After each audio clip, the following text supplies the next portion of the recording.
Anybody? Have you hit play, Ricardo? It's good. It'll work itself out. So, does anybody? I think for me, my kind of perspective on this was to just let everybody have their chance to answer the question: has debate lost its way? And then we can kind of discuss. Does anybody want to kick things off? Sarah? Why are you looking at me? Well, because you have to go. That's, I do have things to say, but I sort of wanted to hear where other people were thinking first. Anybody? All right, I'll start. I want to answer this question in maybe not the way that people think, but because my first thought when I saw this question, and I think my thanks go out to Aaron Timmons who came up with this. I think maybe he talked to Brian about this a lot, so I don't know if it was kind of a joint question or whatever, but when I asked Aaron, what he thought we should be talking about, this is kind of his, this is I guess a session in honor of Aaron that can't be here today, not because, of anything other than he was in Prague, and so the NDT just didn't work into his schedule, but this is what kind of one of the issues and his, discussion group question that he thought we should be talking about. But when I first thought about it, I thought about the difference between debate now and when I was debating in college, and one way that I think debate has lost its way is in the community. It's not necessarily the community's practices, culture, and arguments. If anything, it might be the practices and the culture part. It's not the arguments part, which I think gets a lot of publicity or press or whatever, Facebook time these days. But that when Lexus, the 24 hours, I can work 24/7 at debate, and especially in high school where literally we know what our topic will be at our next tournament every single day. If you wanted to work on debate every single day as a high school coach, you could cut cards on that, every single day. You could do research. I mean, you obviously can do practice speeches and stuff like that any day. And when I was debating, it didn't really happen that way. Even in college, we went to tournaments, and when a day was done, we might sit around at dinner and talk about what are people, what are the arguments going to be tomorrow? Somebody has a new affirmative. What are we going to say about that? But we couldn't log on and search Google News or search Lexus and find out what was going on. And at some point between the time I stopped being a debater and started being a coach, you could work 24/7, and it kind of was a slow progression, just that the culture had been ingrained. And while I was not a person who at the end of the day went to the bar a lot, I do think that's kind of an apt analogy that my answer to the question is, has debate lost its way? It kind of started to lose its way when people lost their way to the bar at the end of a day, and where, especially in college, where people, and I don't know what the high school equivalent of that is, but when people stopped socializing at the end of a day to talk about it and become friends. And I saw, when I was a judge, when I was, just started judging college debates, I saw some really vicious debates where people said a lot of really nasty things to each other, and if I could do it over, I would probably put a halt to that. At the time, it's kind of the way things happened, and at the end of it, they would hug, or they would have a hearty handshake or whatever. And it was, as I was thinking about this session, I was thinking about how it reminded me of, professional boxing, where these guys just try to kill each other for 12 rounds, and then at the end of it, they embrace. And I feel like debate has kind of lost the embrace at the end of its debates in a lot of situations. Not all of them, but and that started to kind of erode our tolerance of each other, and it means that we don't appreciate our opponents in the way that we used to. So that's my answer to that question.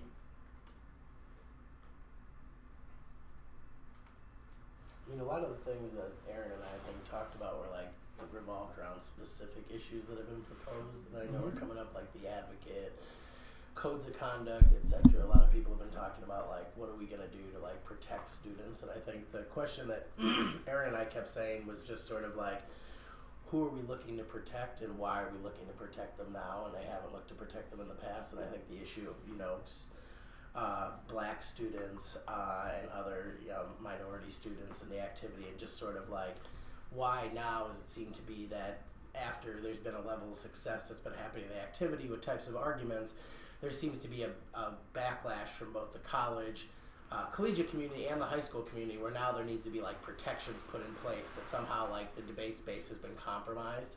And I think Aaron and I have both, and Jonathan Alston to an extent, have all kind of come out, and I think everyone has, but I think we've been at the forefront of just saying like, why are we policing now?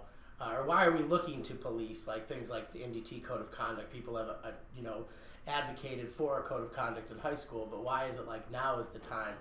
And why wasn't it before, when other people, certain students felt like they were left at the periphery or at the margins, and they felt like they were being excluded in the activity? And I think that's kind of the big question mark that's sort of happening, because I don't think that what you're saying, Tim, I think has some truth to it, that debate might have been a more social event before where people can talk, but I think what's happening now is that there's underlying issues with the community, the practices, the way the tournaments are ran, etc., that people are starting to bring out in the forefront of debate. And I don't even think if we provided the space for the social, that it would actually happen anymore. Like, I think if people were like, let's get together, I just don't think people are going to share that space anymore, because people have just diametric opposition to what debate is supposed to be now, that's not going to happen. So I think the thing that Aaron and I talked about is just sort of like, it seems to be like this is a reversion of the status quo. Like, the status quo was like 10 years ago, say 2004 to 2014, there's been a massive change happening, and it seems to be that people are making an argument for we need to go back to the way it was rather than what is going to happen going forward. And I think that what is going to happen going forward is a much more relevant question to things weren't bad before, so we should revert to it, so there's like a problem that has happened. I think identifying that there's now a problem and that there hasn't been a problem for the last 30 to 40 years has been like the issue, that some things are just coming to light. So I think that's what Aaron and I were talking about, and that's why I've brought up a number of questions dealing with the student advocate that Jim Minnick has proposed for the NDCA, dealing with like, I think your coach should be your biggest advocate and everyone else is just sort of like an extra person in the equation that's unnecessary.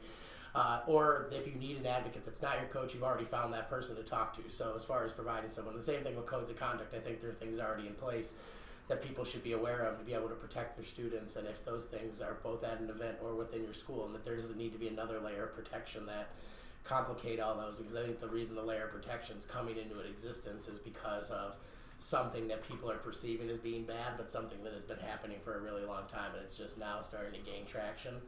And since it's gaining traction now and people are, it's moving to the limelight of what's happening in debate, people are starting to want to react to it, but I don't think it's been any different than it's been for like the last 30 years. So could you speak to like, I guess I might not be privy, like what is, like, I understand the NDT code of conduct, but is something similar happening at a high school level? Well, I guess it's more so like discussions that have started to come about, and I think there's going to be some discussions that might come up at the NDCA that are coming, like Jim Minnick, he's on the board, he's brought up the idea of a student advocate, which is like the ombudsman that he had brought up in some discussions on the NDCA forum, and then he's in the process of like about to propose like a code of conduct in terms of like how we should handle ourselves at a tournament. We've tried to say like maybe best practices, whatever, like basically going to go over the old discussion the NDCA has already had, which is like we should have a best practices document. This is what should be like the code that debaters follow, judges follow. This is how we have to handle ourselves if there's issues.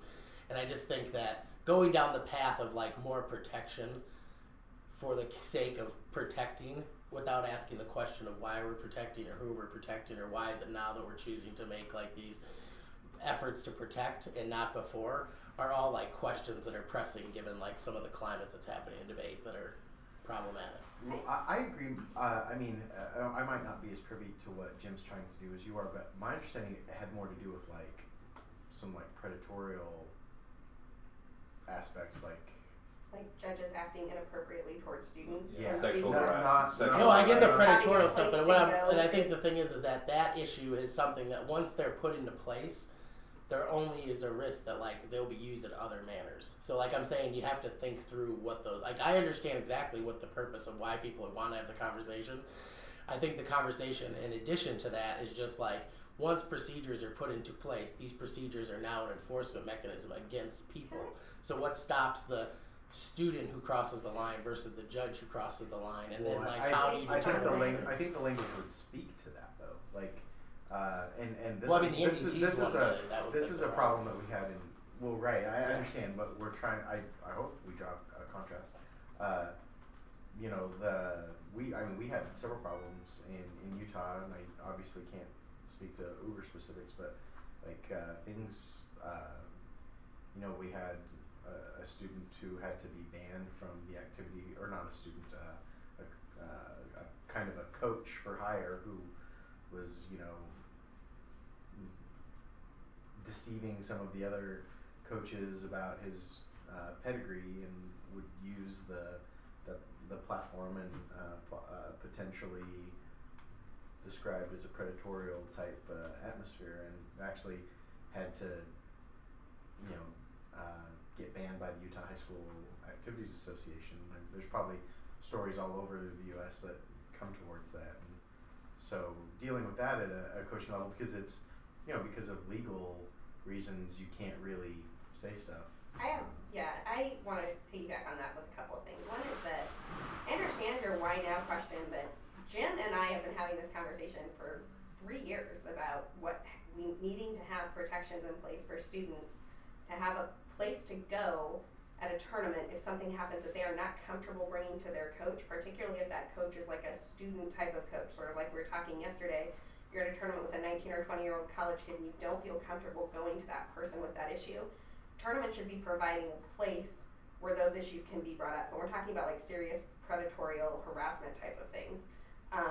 And those conversations have been ongoing. The fact that nobody chose to listen to them until now, and now they think that it's this big backlash, is sort of odd to me. Like, I am on record talking about this during the domestic violence topic in the Lincoln Douglas community, voting to try to change that topic for the NDCA and the TOC. Like, I was talking about these issues a long time ago. So I don't know, I mean, the fact that people are seeing them now is sort of interesting to me. But I don't think that I think your only a risk argument actually goes the other way, because if students are feeling unsafe in environments, this is a place for them to go to explain that. And I think that as long as you have procedures in place that where the advocate or ombudsman person is an individual who is trying to fairly adjudicate those issues and not to police arguments, right? Like, I think that you would write it up in such a way that that is a line, then that's only a good thing. It provides protection for students. Not all students have a coach who is going to be an advocate for them. A lot of kids in this activity are traveling with people who are not, and this goes to what we were talking about yesterday in terms of who goes to tournaments and who runs programs. Like, there are kids at tournaments who don't have people that they feel comfortable with as their advocate. And what do those kids do right now? I think what I would think is, and I've seen this as like an example amongst a lot of students, is that when they don't have a coach that they feel is an advocate or chaperones with them that's an advocate, like, they have found their advocate. Or they leave, and we never know about that. Yeah, but it's like, the thing is, a lot of students, I'm just saying, there might be some that leave. But I'm just also, it's just like, how do you know the person you appoint is someone that's like willing to, I mean, there are instances in every single community where you'd be like, I just know, for example, within the Northeast, there have been people that have been brought up to the discussion that they're like, these people would be a good advocate. No names mentioned. If these people are put in place, I know there are certain populations that would not go to these people for events that have happened with other people. So I'm just saying, like, but it's if they inevitably already don't have exclusionary. someone to go to.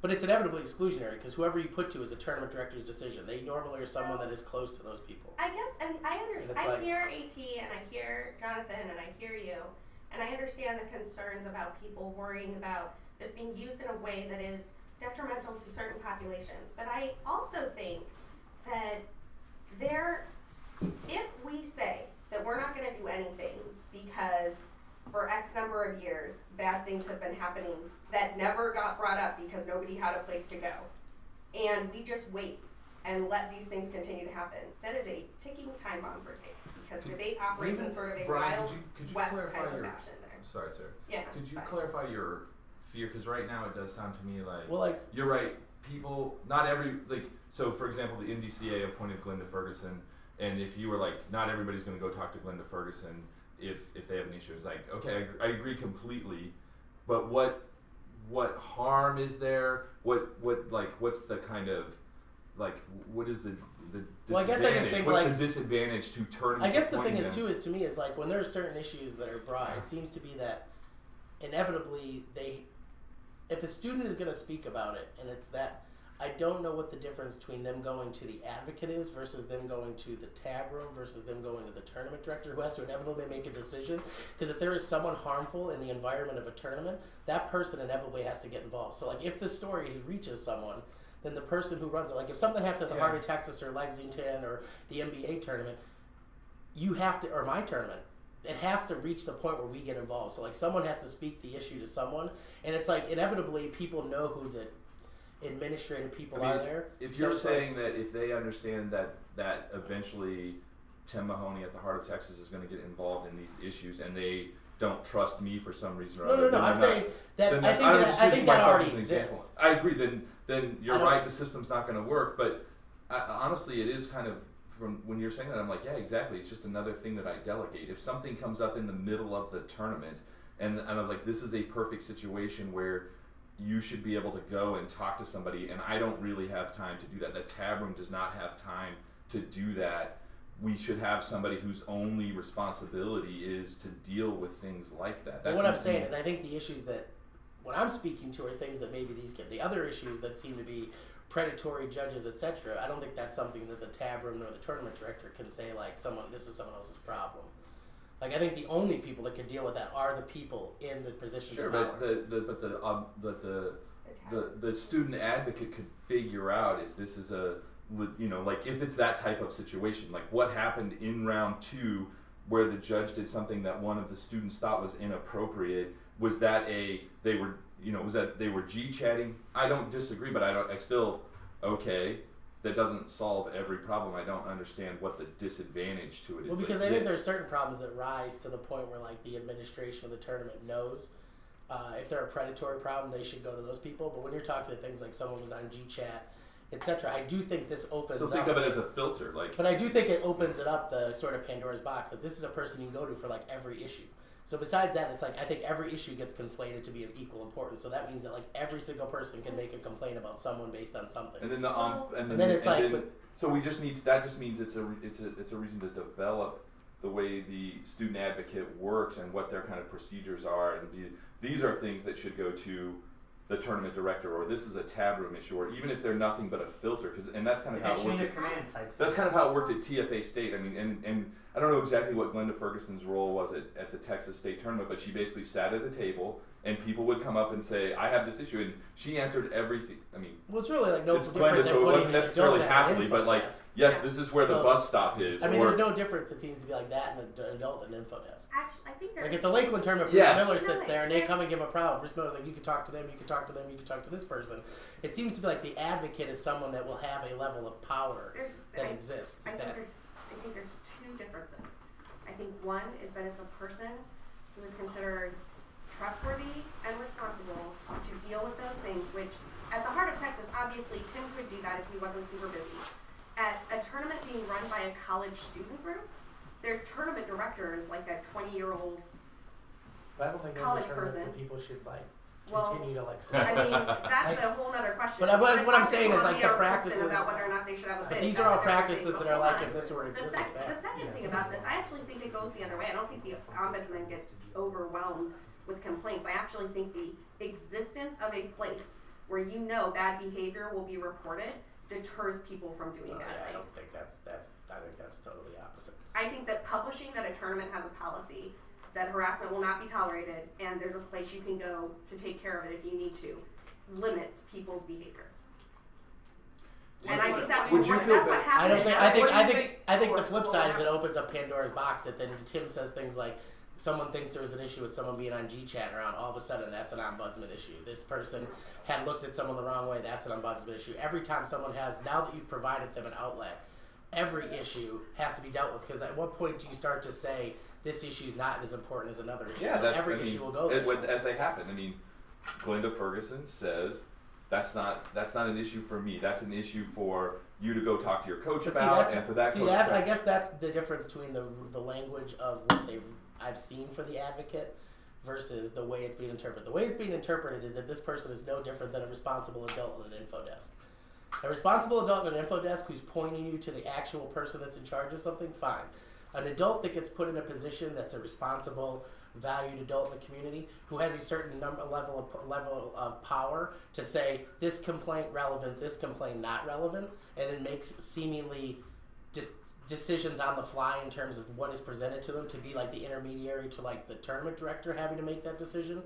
that I'm not for that. So are you saying you would feel better about it if it almost was kind of like at TFA State, it was a very visible kind of place, but that in reality it's more of a, like, you know, at the heart of Texas, we're still going to have our information people. We're going to still have debaters all over the place, and when a debater comes upon something that he doesn't feel is within his, you know, authority, then he takes it to the people that are collecting ballots, and then the people, you know, like Brian Lane or one of our tab room people that's sitting there, and then if they decide, look, this isn't a tab room issue, this is a Mahoney issue, and then if I say, you know what, actually, this is an issue of, this is why we have a student advocate here, and would it also make you feel better if there was some component of privacy about that, where, because I did, as you were saying that, I was thinking, you know, one of the benefits of this approach is that I can then say, we should be able to create a person or, you know, a committee of people that you can go talk to and kind of share your story without fear that that's going to,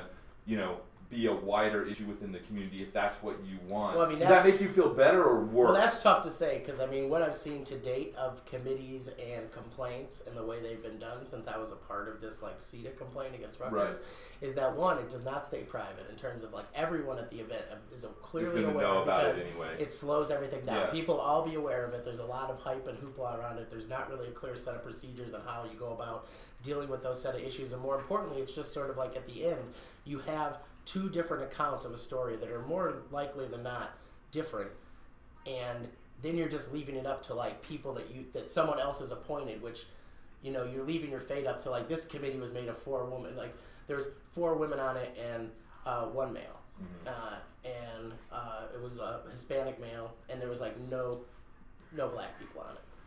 So sometimes you might sit in front of 5 people, and you have both sides have a complaint, and it's like, do you feel that you have a fair address in front of them? What is the outline of how it goes about? So I just think when you add those things in, inevitably at a high school tournament, you're going to have to make the final decision.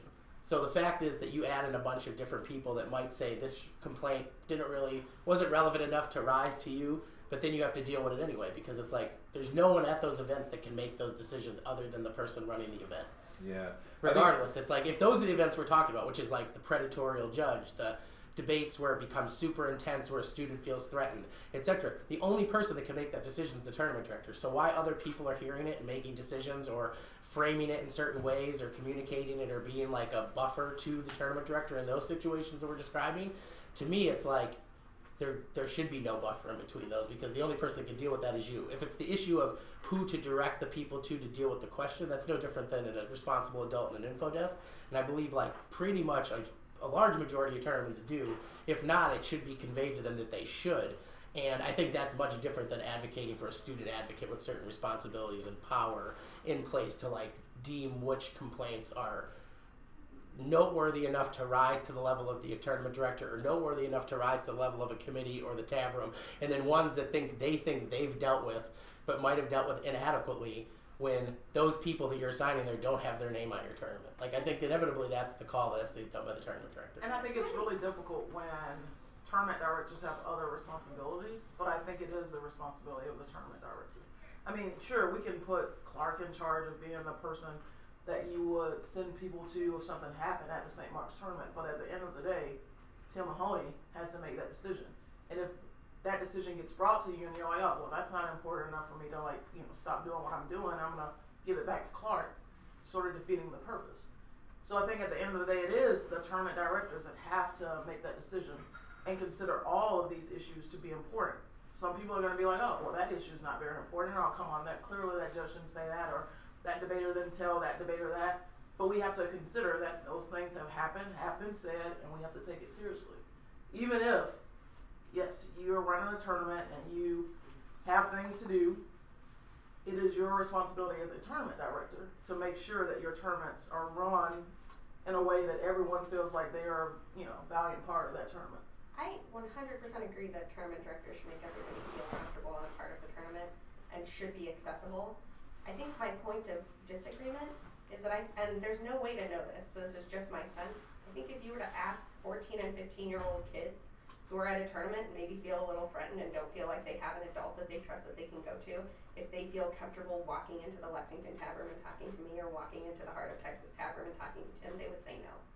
I don't think that tournament directors are particularly accessible people to a 15-year-old kid who's in a very uncomfortable situation. I don't think it's a tournament director. I just think that they know that like major egregious errors or problems or issues that come up at a tournament, most adults have instructed their children, if like they are not available, they are to go to the tab room. And then I come back to the people who are debating with programs where they're there with college-age kids that don't have actual adults who are coaching them.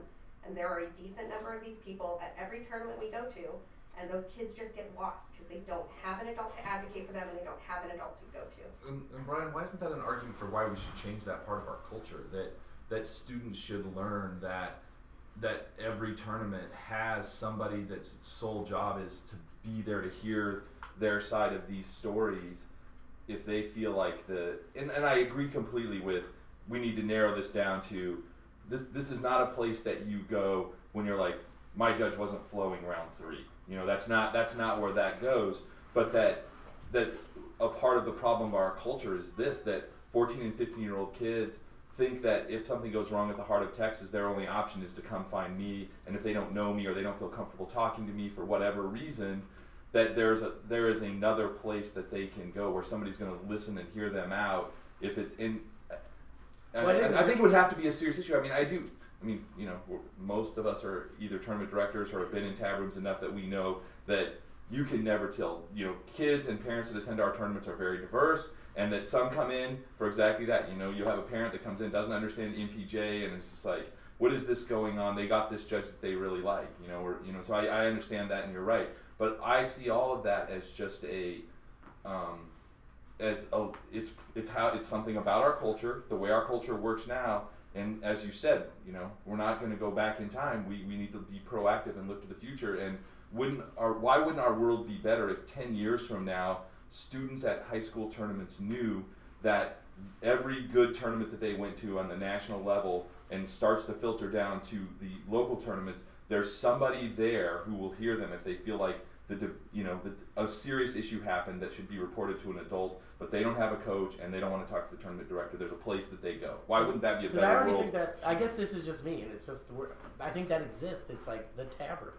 And it means that the tournament director's there, the assistant tournament director, your assistant coach. Yeah. If these issues happen, like, I don't care what else is happening at your tournament. It should be the most important thing. Oh yeah, on your end, but I don't know if it is on the kids' end. and that they understand that. Yeah, but I'm Kids are saying they don't afraid have to feel all I have is the nuclear option of going to the person at the highest level of command. Yeah, but I'm not saying you go and you just seek Tim out. I'm saying you go to the ballot desk or to the But then tab room you're and you saying ask you to already speak have to the someone. problem that ballot you've desk is being described. run by their peers. So you're asking a 15-year-old kid to go tell another. To one of my I'm not eighth saying to to one of go and my be eighth like, graders. I don't think, I'm to not going to explain a just be situation like, this. go and just confess or to give your discussion to immediately as soon as you see someone. I'm saying whenever there's an issue, people are like, I have an issue with so-and-so. Then someone comes out and speaks to them. Then when they spoke to, they tell you the story. Like, I don't think anyone goes and just like tells the story to whoever they confront. I'm just saying students should be taught now that when these issues happen and they're this level of magnitude, the only people that can resolve this are the people in the tab room and the director. And those are the people that you have to speak to. Because like, I would not be happy with telling my student that we're going to talk to a third party and that is going to be the result. But you said there already is a third party. It's the 8th grade student that's sitting at the help desk, or no one is allowed to just walk into the tab room. Like, they make barriers to the tab room for precisely this reason. There's already an intermediate, like when I'm running the Cal tournament, or when I did for 4 years, no one could walk into the tab room. We blockaded off that entire section of the building and said, you come to us at the help desk first, and then we will communicate that to tab. So I feel like there's already an intermediary. It seems the only thing this could add is let's make sure that the intermediary knows their role, is someone responsible, and is going to take this issue seriously rather than being, the random 8th grader or 12th grader that's helping run that tournament. If there's already an intermediary, let's make them a good one. Yeah, but what I'm saying is that person has to go to the tab director anyway. So like basically what you're saying is a responsible adult. I'd rather have them go to tab room rather than Tim's 8th grader. Yeah, why couldn't we change? But it's just all you're why saying couldn't is we change responsible adult who points you in the direction of the person who will resolve the issue. I don't know why that hurts in any way. Because that's not an advocate. That is just a responsible adult you have sitting at a table. Like, so instead of having, an 8th grader sitting and collecting ballots, you have me or Are you. you? And that's it. And when you come and you're like, I have an issue with a judge, etc.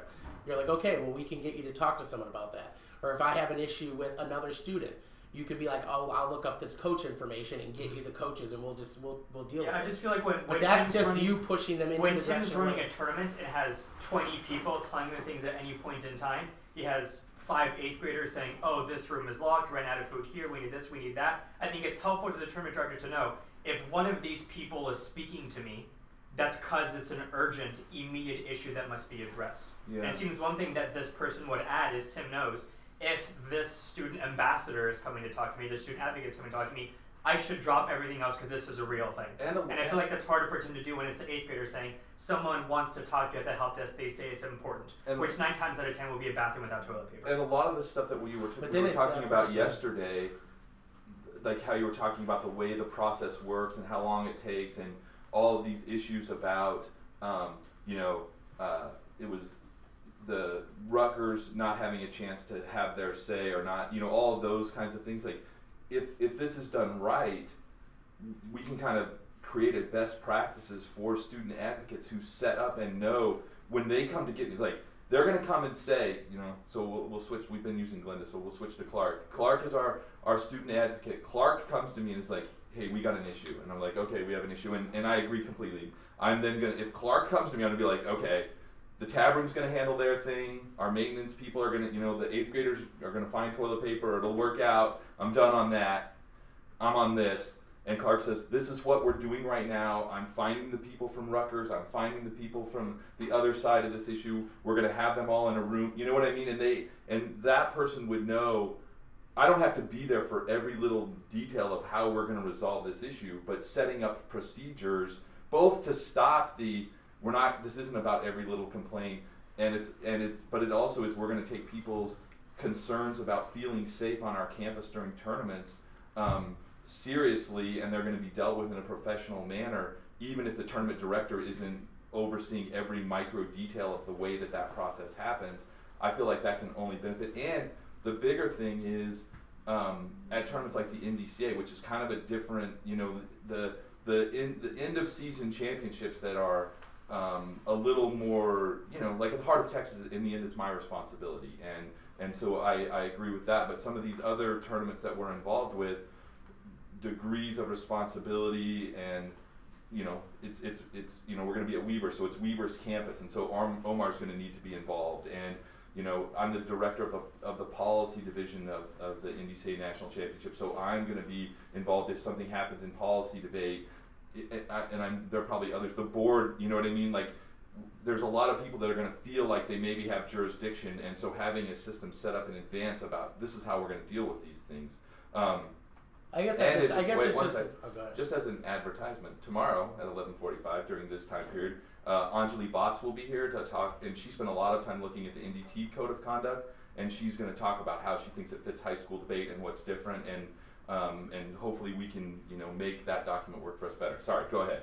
No, I guess it just gets down to like the meaning behind it, like what you're saying, everything. I agree with huge parts of this, right? And I think what you're saying is like the NDCA. Omar has to be involved. If it's a policy issue, you have to be involved. I'm sure there are members of the board that have to be involved. I think putting someone in a position where you're like, someone raised an issue, they say it has to deal with this before hearing the whole issue. You should just, if someone says there's an issue with a judge, it immediately has to be taken super seriously, and everything has to go into place.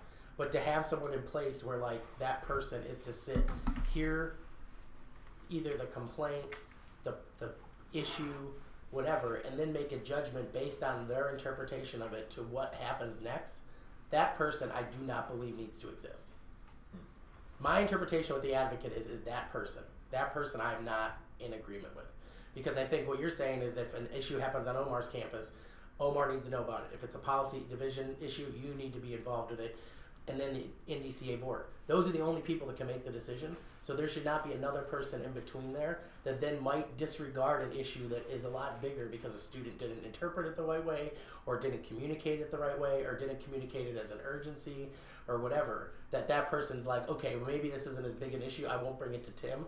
And then later you hear about it and you're like, this was a big issue, why wasn't it brought to me? I think all those issues have to go through you if you are the responsible person. To me. So I really just think the difference is between calling it an advocate and ombudsman versus the responsible Yeah. adult who points you in the direction of who can All right. actually do this. Anybody want to talk more about this, or do we want to talk about other aspects of our question for the day? Has debate lost its way? Are the community's practices, culture, and arguments in line with the realities of today? Anybody? I'll just say one other thing about that, which is a Sure. lot of this sounds like it's about teaching the kids what are issues that need to be raised in the first place. Because you'll have a kid who's like, that wasn't so good, but I'm just going to move on because I'm not going to the nuclear option. And then if the coach hears about it, they might say, oh no, that was a big deal and you should have told me about it. So that might be just a talking to the students. It would be a really good seminar to do at camps.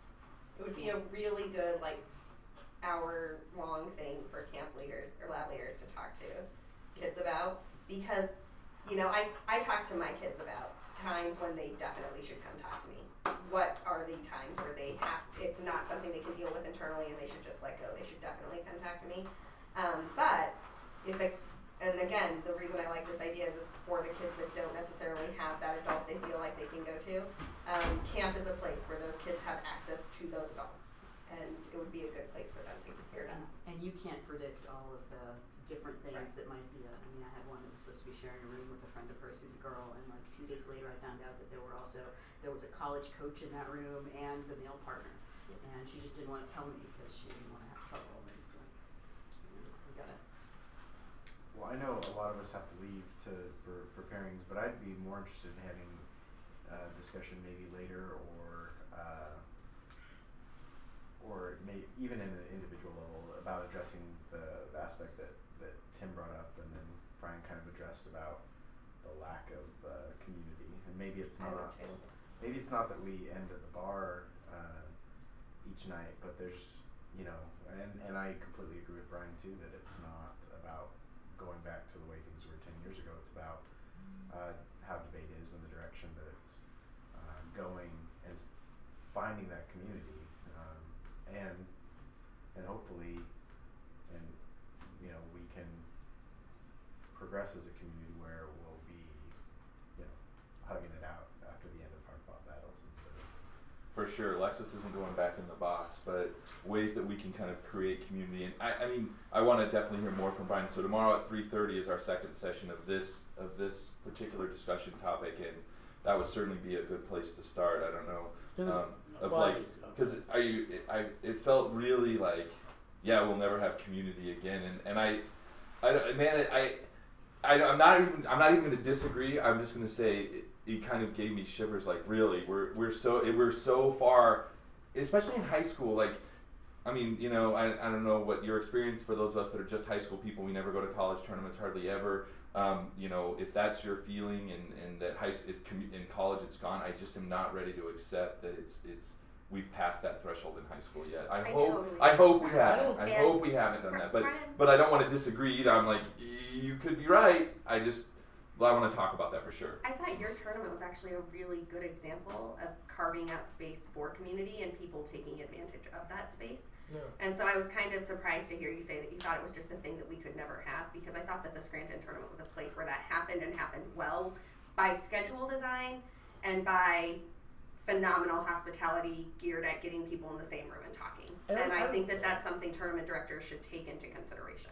I don't think it's necessarily, the way I look at it is the community is not irredeemable. I think it's that the issues that the community is facing are the ones we're not necessarily addressing. Therefore, the arguments that we think are going to go away in debate are never going to go away, and it's going to create an environment that does not breed community. So what I'm saying is, when we say things like we need a student advocate, we need an ombudsman, we need someone for people to come and bring their stories to if they've felt there's an injustice at a tournament, that there's been a complaint, it seems to start with the thing that the activity itself is not going to change. Therefore, where do students go to How do you think that's tied to arguments? Because in my mind, I think the harassment issue is one side of it, and when you talk about these arguments aren't going to go away. Arguments come and go. Who knows if these are? Well, I think a lot of it's the structure. I don't know. I think the arguments that are happening in debate are based on the structures that exist within debate, which is what we're talking about, like sexual harassment between a judge and a student, and things, the way that certain judges portray themselves, and the way certain coaches operate, and things like that. What happens is those are the structures that are sort of brought into these debates, and are those are things that are happening behind the scenes that we're not hearing about. And I understand why the advocate exists, that's what people are thinking the advocate's going to exist for, but I think the idea that an advocate exists means that these issues are never going to go away. But then when we start really getting into the issues, we're talking about college-ran tournaments that don't have any oversight. We start talking about programs that have no advocate in terms of a director or a chaperone or a teacher that influence students. We start talking about the ways in which teachers aren't reaching out to their students and communicating these issues. It's uninformed citizenry, it's uninformed students, it's uninformed coaches, it's coaches that aren't being mentored, it's judges who are unprofessional. It's all these different things that need to be changed. And I think if we start taking all those steps, we start moving in a proactive, like a progressive way to get to a place where we need to be, that then the advocate is not as necessary because people are being educated along the way. We're trying to remove the bad seeds. We're trying to remove the bad practices. We're trying to close off the space that now exists for sort of the freeloaders to exist, that come in as just your hired judge, doesn't come in with any responsibility, thinks they can do anything. And, you know, I think when you start eliminating those things, the areas that exist where the problems are starting from and happening don't no longer exist. So, like, do you need an advocate at that point? Because now you've been informed, different structures are changing, and all the structures where the problems are occurring are now starting to clamp down in other areas. And I think, like, all those can start happening, but without us having to say certain arguments should be allowed, certain people should have certain choices over, like, listening to things and what powers they have and who can be. I just think, like, a lot of those issues, especially when it comes to, like, the judge that creates the uncomfortable environment first goes above and beyond and becomes predatorial, those judges, like, it should be found out, they should be kicked out, the coaches should be relieved of their positions. Like, people have to be notified, and I think it goes back to, like, enforcing the current systems, the current codes of conduct that already exist at an institutional level. Stop these things, because if a school has an issue and you find out that school does, I can, as a director of my tournament, contact my principal, and that principal contact that principal and explain the issue, and it will be dealt with or it won't, but, like, they'll never be invited back. Other people will be told, like, when I had issues with judges in my tournament, everyone in my region that these people might be at were immediately told and confronted with what the issues were and told, if you want to keep hiring them, so be it, but they're not going to be brought back here. People aren't going to be done. I think communication, having practices, following through on what already exists, those kind of things I think will relieve a lot of the problems that we're having. But, you know, that's just my take on it, but yeah. Those of you who need to depart should definitely depart. Sorry. No, that's okay. That's good.